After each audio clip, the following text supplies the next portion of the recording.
Daar's mense wat jou waarsku, wat jou sien in daai toestand van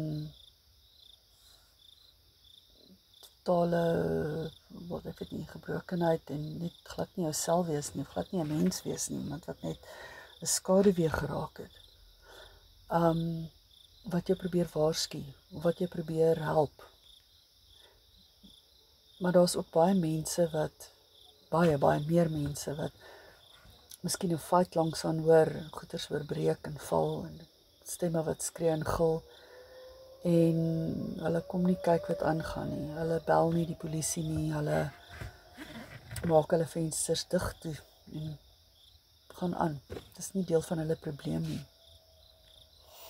Dit is natuurlik hoe ons almal reageer. Dit is jy wil net nie betrokke raak nie. So die eerste keer wat ek verbaal vir myself gesê het, flip it, wat gaan hier aan? Pas op, iets is nie heeltemal reg nie. Was soos in baie vroeg in ons verhouding een keer. Dat ek gaan bergklim, het bo op 'n berg uitgeklim en daarbo gesit en ek het begin huil en ek het vir myself gevra, wat het van jou musiek geword? Want toe is ek het opgehou met my studies, ek het opgeskop, honneurs opgeskop.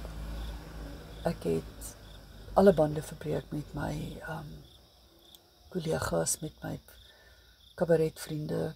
Ek het in geen sirkel meer beweeg waar ek soos altyd baie prominent en populêr was nie.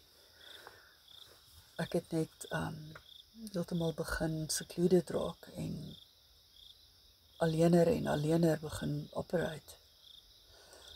So dit die eerste stemmetjie wat ek durf uitspreek het, was so vroeg al.